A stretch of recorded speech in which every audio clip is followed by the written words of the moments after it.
Welcome to the Nightcap. It's your girl, Carolina Sanchez, and tonight we're getting to know a very special guest. She's a CEO, a co-founder, an author. She's rooted in God and happily married to her husband. We're getting to know Fawn Weaver.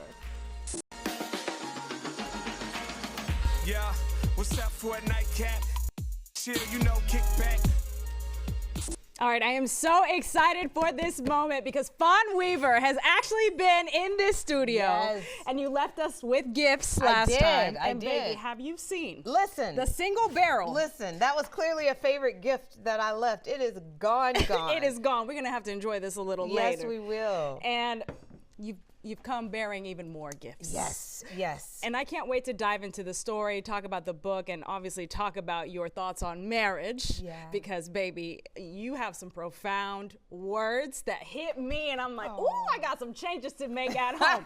But before we dive into that, let me get a little bit loose by, tasting these and understanding how I should be approaching whiskey, which I love. Yes, yes, yes. So it is, the one of the things, and this is what I love about our homegrown spirit of bourbon, is most people don't know because there's so much flavor in it, because it's brown, they don't realize if it is a pure bourbon like Uncle Nearest, it's naturally carb-free, sugar-free, gluten-free, and fat-free, naturally.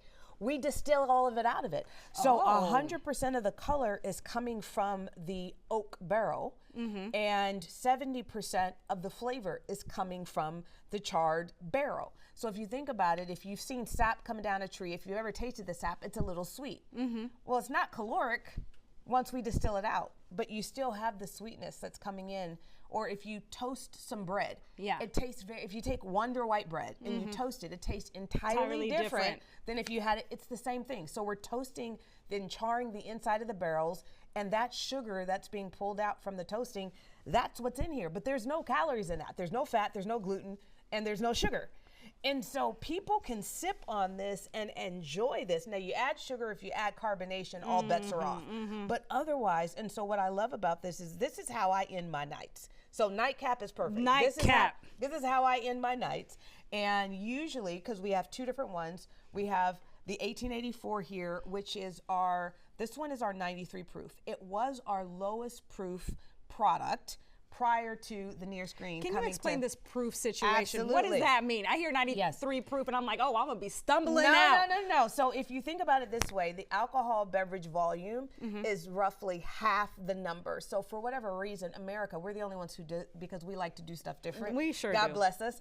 Everywhere else in the world, they just give the ABV. So the ABV for this would have been, so what is it, 93, right? So 46 and a half, right. And so 46 and a half is what it would be in the rest of the world, which doesn't seem like a big number. Right. But in America, for some reason, we go, double it. 93 is 93. Yeah, you got me shaking. Okay. Yes, but the actual alcohol volume proof and this one, so this one is 84 is the actual proof. So drop that in half, so 42, right, is this one.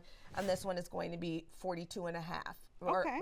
So when we approach this 1884, I mean, I shouldn't just go 46 and a half, yeah. I mean, this 93. I'm calculating it. Yeah. 46 and a half ABV. So yes, so we'll try this one together. This is going to be actually, let's start with the lower proof. Oh, okay. Let's go lower to higher. Okay. And what's beautiful is you'll notice all of our labels up until this point have said Uncle Nearest.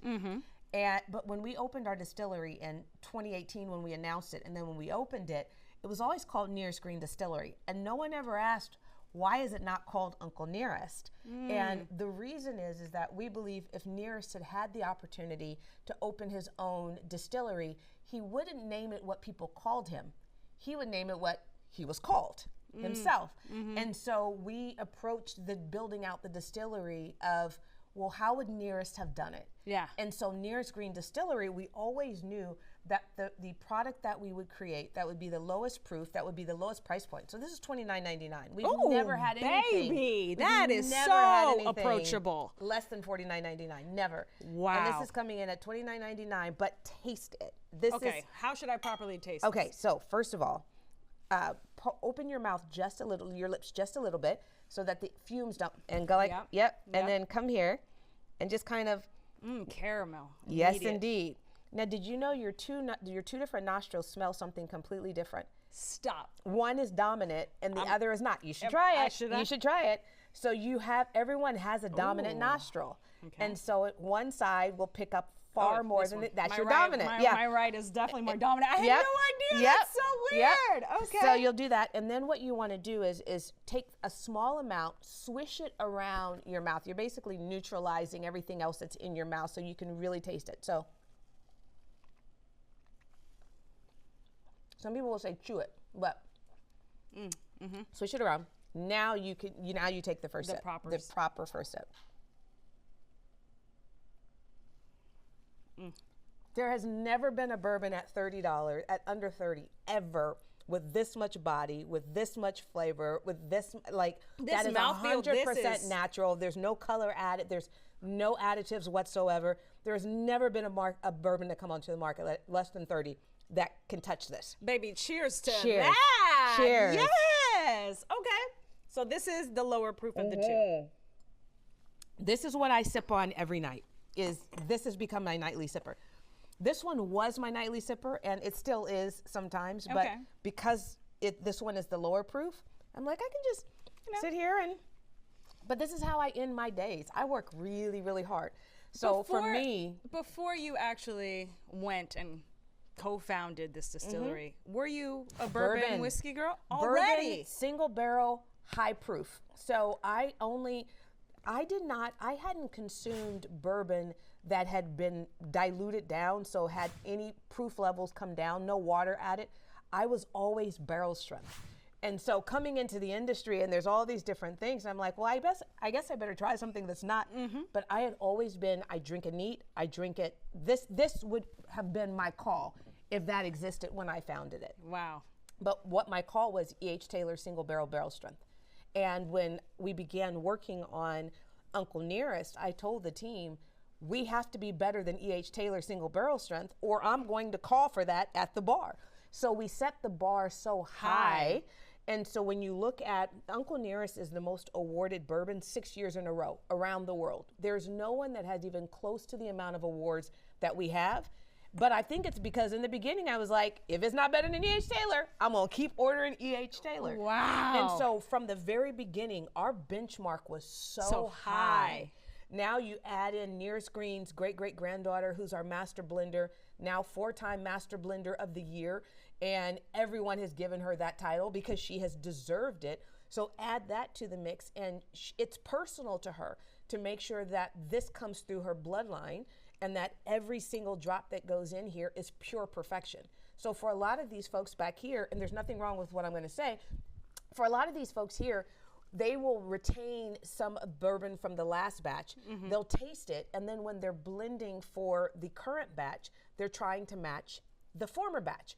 With Victoria, she said, no. I want everything to be best in class, double gold worthy. I don't care what the last batch tasted like. So comparison is the killer of joy, the killer of awards. Everything. Wow. So for her, she's like, if I love it, if I believe it to be double gold worthy, that's going in the bottle. And if it's not, it stays in the barrel until it is. Okay, listen. All right, we're going to have to go take this to the couch. Okay, are we taking this one? We're going to take it to the couch. You stay right there, baby, because more with Fawn Weaver after the break. Plus, we got to try this 1884. Yes, we do. Come on, let's go.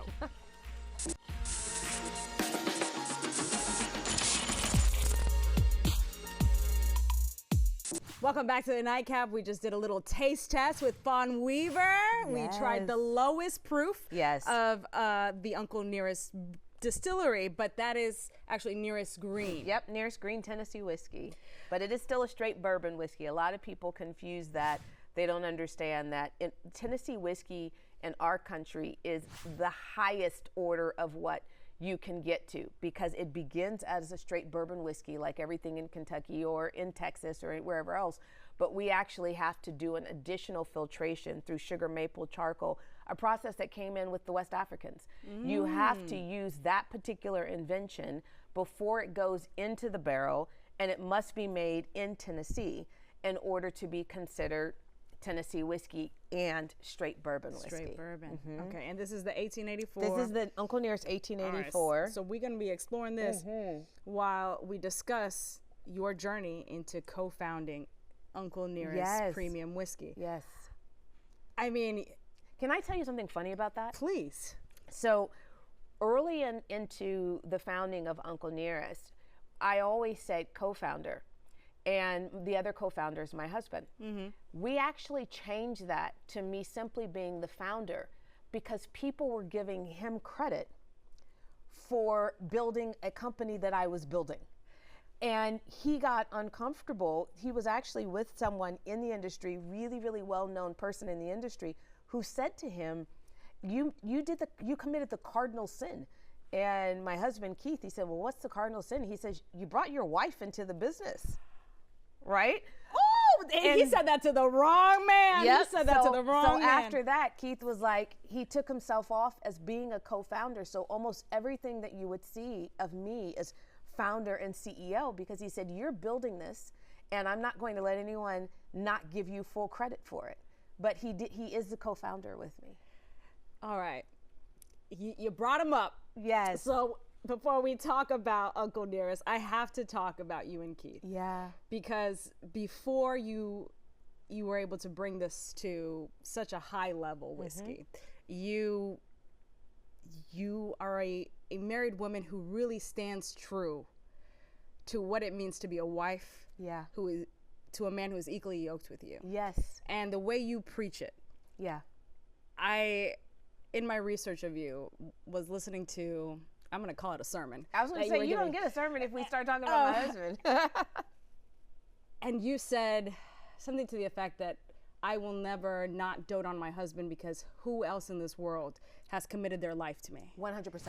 And I remember distinctly a moment where my husband has always been a in Spanish we say detallista, which is Detallista? Yeah, so very detailed person, someone who's like very romantic, who he thinks like that, you know, in the little ways to be there for me. And one day somebody was asking me about something he gave me, and I was like, he's just that way, right? Just to not have the conversation. And my husband, it hurt him a lot that I dismissed what he had done for me. Oh, wow. And things changed. And it still comes up, and this was years ago.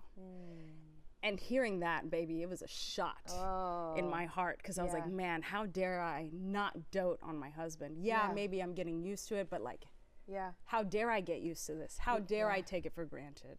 I think, you know, what a lot of people miss, and I was out at dinner last night, and someone recognized me and came to the table, and he said, my wife and I just finished your book. It was amazing. I assumed he was talking about Love and Whiskey. He was actually talking about argument-free marriage. And I have a TED Talk that I did that was on the subject. And he said, when we began listening to it, we thought, this is going to be kooky. It's going to be corny. There is no such thing. It's absurd to think that a marriage could be argument-free. And he said, but then as we began listening to all the principles, we realized not only is it doable, it's the way it should be. And I think the way that I look at it, which seems to be very different from the way a lot of Americans look at it, but the way that I personally look at it is most people have that mentor or that person who they admire more than anyone else in the world, that they just, the moment they have a chance to have a cup of coffee with that person, or they'll fly across the country to be able to just sit down and break bread with them because they hold them in the highest esteem. But that person has committed nothing but to sit down and have a dinner with you, or to have a drink with you, or to share their thoughts, but they've not actually had to sacrifice anything. So then you actually share the bed with someone who has committed to you their lives through, in sickness and health, to death do we part, that will protect you, that honors you, that all the rest of that stuff. And the person who you're having coffee with, you place in a higher esteem than that person who's committed their life. It makes no sense. So when you think about it, that person who you admire more than anybody else in the world, you would never think to argue with them. If they said something you didn't agree with, the manner in which you would disagree would not be disagreeable. It doesn't mean that you can't have your own thoughts and your feelings and share them and express them, but you would express them with such a level of respect, it would never turn into an argument. Right. That's what I do with my husband. It is not rocket science. It feels like rocket But science, it's not. right? It's not. There's no one who I respect, admire, adore more than my husband of 21 years. I treat him that way. And one of the things, my very first book the Happy Wives Happy Club. Wives. I literally traveled the world interviewing couples happily married 25 years or more. These aren't people that I found on social media. Right. I Not literally, influencers no, who are no, like, no. you know, These are people who I knew someone in a country, and I reached into that person, whether in Cape Town or Perth, Australia, just different parts of the world, in Manila, the Philippines, and I reached in and I said, point me to the couple that's been married at least 25 years, that everyone in the community wants their marriage, including their own children.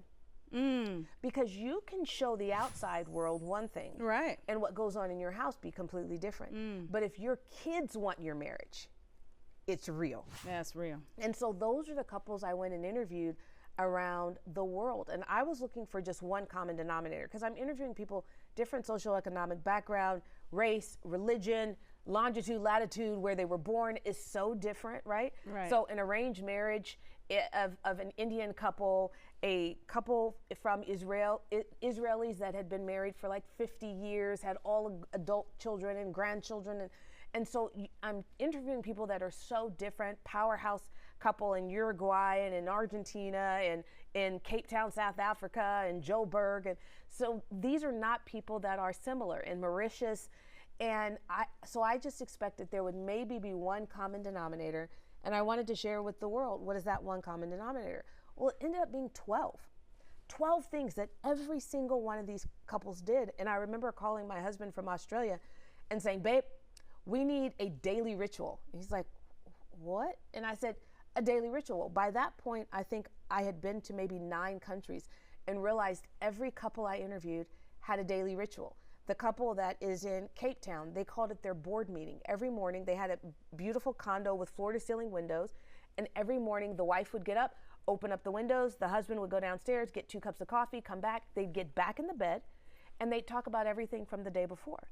And they'd talk about what they had on their agenda that day. It was their board meeting of connecting every single day.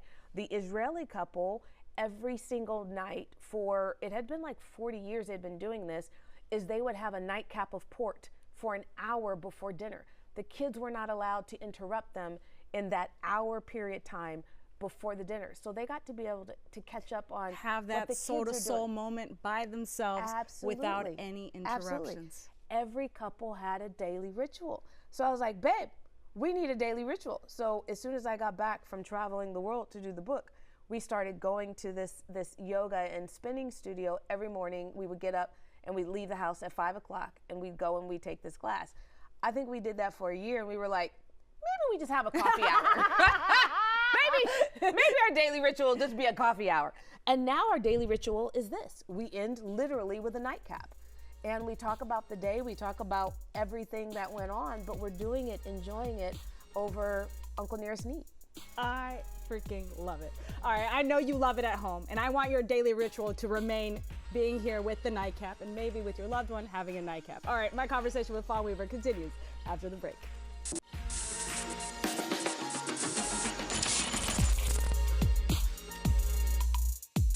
Welcome back to the Nightcap. We've been getting some life lessons, relationship preaching from Fawn Weaver. You came with Uncle Nearest, but I knew I needed to talk about your marriage. And yes, I've listened to your TED Talk. I'm aware of Happy Wives Club. And the exposure that I've had in such a short amount of time, it's just profound. And obviously, you've been married for more than 2 decades at this point. So you know a thing or two, and you've done your research. And it's obviously the fountain of youth because baby. I do believe that a But happy black marriage. don't crack too. Black don't crack, but I'm almost 50 years old, so there's levels to this. Oh, baby. There's levels to this. Yes. And I truly believe that a happy marriage is the fountain of youth because you don't have that struggle that so many people are dealing with. Like your house is your sanctuary. You always have a place where you can just kind of shut off the world. Like people are talking politics everywhere you go, and I don't know most of it. Not because I can't comprehend it, I most certainly can.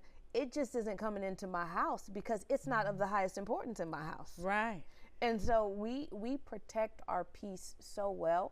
But I tell you what I learned from Happy Wives Club, including the daily ritual and all the rest of that stuff. There was a book at the time that I was traveling the country. I think this was in 2012 that I was traveling the world and doing these interviews. and there was a very popular book out that said that men wanted respect, women want love, men want respect. I think that actually was the title, but that was definitely the preface of it. So within the church, there became this whole thing of women want love and men want respect. And when I went and I sat with all these couples, every single woman was incredibly independent, enormously powerful. They had built their careers from the bottom up. Nobody had given them anything. Every single one. Wow. And what I noticed, though, is if I'm having a conversation with them, I could tell that in a boardroom, similar to me, go run circles around everybody sitting at that table, like going to be so straight up, no chaser. I'm not playing with you. I'm in this boardroom. I got a limited amount of time. So here's the negotiation. This is what I will accept. Done. Like, we don't have to go back and forth. Right. This is what I say is law, and that's it. This is it. And so my personality is so strong that I began to wonder over time. I had been married at that point. I had been married for 8 years. And I remember wondering, does this start to wear on a marriage to be as strong as I am as a woman, to be as independent as I am? And what I discovered about all of these women is every single one was independent in an interdependent relationship. And so I got a chance to see how that looked. So we would be having a conversation. We could be talking about business, and this woman would just be like, you knew, don't cross her. But then her spouse would come through the door, and she would melt. And you could literally see it happening. So if Keith walked in right now, I would turn into a giddy kid. Like, not because I'm trying to, because I want to, but literally you can't help it. I can't help it. Wow. And so that is people, and they know this about me. If you want to soften me up in the middle of a negotiation, just mention my husband. Now, don't get me wrong, we're going to get to the same end result. But I'll be a little kinder, in that maybe. moment, you will get a whole different Fawn, because just the thought of him, just the mention of him, literally melts me. Do you think, Fawn, and in the many conversations I've had here on the couch, power dynamics come into play? Is it because you have to be a powerful woman in your career and outside of your home that you are able to soften and allow some power to your husband? Well, so I can only, this is what I love about the fact that I spent early in my marriage so much time with these couples, is that I don't have to guess it because I got a chance to watch it, to interview. So the things that are in Happy Wives Club, all those things are applied in my marriage, not because I came up with them, but because you saw what worked. I saw what worked. And I was like, I don't want to just be married. I don't want to just drudge through. I want to really enjoy my marriage. I want to enjoy coming home. Like, I want to, when I fly all over the world, and when that plane is headed toward Tennessee, I am an absolute kid because I get to go home and be with my husband. Wow. And so I don't know that it is just those outside, because one of the couples that I interviewed, the wife had been a stay-at-home mom the entire time. Wow. But she ran that house. Baby. And so I do think that for us as women, we are nurturers, and people want to put us in this box because biblically there are certain scriptures that have been taken out of context for so long. When you're talking about the weaker, when the Bible refers to the woman being the weaker of the two sexes, you have to actually look at that in context, what that word was. You literally have to go to the Greek. What was that original word? And when it's talking about weak, it's not talking about mental. It's not talking about emotional. It was simply saying that we were the smaller frame of the two. Hello. So it was a physical description. And we decided within the church, for whatever reason, it would become an emotional and spiritual place. And so the power of suggestion is strong. If we were tasting this Uncle Nearest is, you're going to have a lot of toffee, caramel. The first thing when you went like this, you were like caramel. You'll get vanilla, you'll get stone fruits, you'll get, different things. But if I were to suggest to you that you'll get honey, even if it's not honey, you are going to smell and taste honey. It is the power of suggestion. So one of the things, when we first opened our distillery, the temporary side, Victoria, our master blender, and I, we would do these founders tours and these legacy tours where we would actually lead them. We would lead the tasting. This is before the big side of the distillery opened. This was in the beginning days. Nobody show up at the distillery and expect me to do it. I don't do tours anymore. But in the very beginning. And one of the things I would say when I would explain the process and say that the bourbon distillate runs through sugar maple charcoal before it goes into the barrel, I'd always pause there and say, you are not going to taste sugar maple. That is not a flavor profile. It adds nothing to the flavor. It is a filtration method. But the reason I did that is I learned in the early days of doing these tastings that when I said that, people would go like this and go, oh, I smell the maple. The maple! I smell the sugar. I smell the sugar maple. And I was like, no, you don't. You literally don't. That's not one of the things that's the flavor profile. And so if you take that and you apply it to something like marriage, where at least in America, we have for so long said marriage is hard, marriage is a ball and chain, you kind of just have to push through it. Or that same power of suggestion to believe that women are the weaker sex. That power of suggestion causes us to lean into that and to live in that live in that space, to be demure. Like when that TikTok trend was running around demure, I was like, I don't know what y'all talking about. But I ain't demure. I'm not that one. Very, very nice, very pretty, very demure. I was like, I don't know who that is, what that is, but good for them. Bless their hearts. People would describe me as a lot of things. Demure would not be one of them. Ain't the one. Oh my God. Listen, I could talk to you all day, Fawn, but here's what I know. Yeah. Because Uncle Nearest is sold very highly. I think it's the #1 seller in America at Taste here in Houston. Absolutely it is. So I know you're going to come back to Houston. Oh, you better believe it. So next time, I want you here with Keith, and I need Victoria here. Oh, I love that. Because, baby, we have so much more to talk about. Oh, we have so much fun. All right, cheers. Coming up next, you and I are heading behind the bar because we've got Taste up in this building. We're going to try a cocktail made with Uncle Nearest. Stay right there.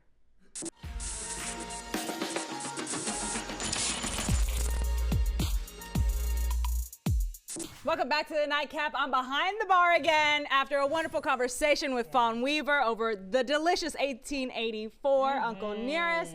But now we're joined by Malachi, who's the beverage director at Taste Kitchen and Bar. And you're here to do what, baby? Back that glass up. Ooh, ooh, ooh. Okay, so I had Uncle Nearest in my mouth when I was saying it. Girl, I understand why. Okay, Malachi, Taste Kitchen is known for being the #1 seller of Uncle Nearest in Texas.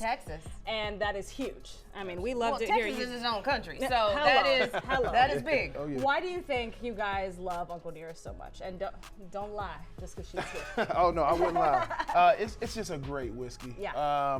I love Uncle Nearest. It's got a great sweetness to it. Good oak character also. Just a very, very quality bourbon that you can use as a sipper. You can use it in a cocktail. It's almost an all-purpose bourbon. And so for those who are too scared to approach it neat or on the rocks, you can have it in a cocktail, which is what you're going to show for us. So what are you making today? So today we're going to do a maple bourbon smash. Ooh, maple bourbon smash. With a little bit of and in this one, you should taste the maple. Yes, I will. I'm excited to taste the maple in this one. All right. Yes. So we're going to start with we're going to muddle some mandarin. Yep, mandarin. muddle some mandarin in there first. Have you had this yet? No. Oh. No. First time? First time. Every time I've ever had a smash, it's been a bourbon smash. They usually will use blackberries, blueberries. Like they're usually using a berry. A berry of sorts. So this is the first time I've ever had it with a citrus. So I'm excited because when I think of citrus, I think of it more with an old-fashioned, but I don't think of it in a smash. So this is exciting. Oh yeah, this is very nice and refreshing as well. When did you come up with this for the menu? This was last night. We put this one together. Right here on the Nightcap. I love it. I love it. All right, how do you prefer to have your Uncle Nearest? Do you prefer it neat? Do you prefer it on the rocks, or do you prefer it mixed into a cocktail? I prefer it neat. You prefer it neat? Absolutely. Listen, I'm a neat if I could get the whole country to drink Uncle Nearest neat, we would be a much happier place. Have you always been just a neat girl, or did So- you start on the rocks? How did you get there? Because No, some I- people, they'll be like, oh, I don't mess with brown stuff. And I'm like, that is way too generic. You know how many different spirits there are that are brown? Yes, Like, and it's funny because on my social media I did, and I know I'm in Texas, so nobody get mad at me, but I did a tequila takedown. Literally, I did a 3-part series because I realized that so many people believed that a clear spirit was clean and a brown spirit was not. And most of the most popular, or at least the most high volume tequilas, all have additives. Where you have something like Uncle Nearest, going back to naturally fat-free, sugar-free, gluten-free, carb-free. And so I was like, I'm gonna set the record straight on this. Don't get me wrong. I love an additive-free tequila. Love, love, love. I can give them my rankings, which I actually did in part 3 of the takedown. But the reason I did that is because for some reason, somewhere along the line, a lot of Americans, I love this right here, the shape, they come to the conclusion that brown is not clean. And our bourbon, our homegrown spirit is one of the cleanest spirits in the world if you don't add anything to it. baby, why do you think they won so many awards? Why do you think they won so many awards? We earned every single one of them, but I started out this way. So this is my journey to spirits. I wasn't a person who drank growing up. Okay. Or meaning, early In 20s high and all the rest school of that. and early 20s, No, it just wasn't a thing for me. I just didn't. And then when I would have a sip of something, I'd always go to sleep. No matter what it was, it would put me to sleep. And so I was at an event one day, and someone had the E.H. Taylor, and it's like at a house event, and I have a sip of it, and I'm like, oh, that's delicious. And I realized I sat to neat all night, a few glasses of it, and I never got tipsy. So this is something I learned just scientifically, biologically with our bodies, is our pH balance is different depending on what we are consuming. Baby. And for me, straight bourbon, neat, I can sip on this all night and never get tipsy. And I don't like the feeling of tipsy or drunk.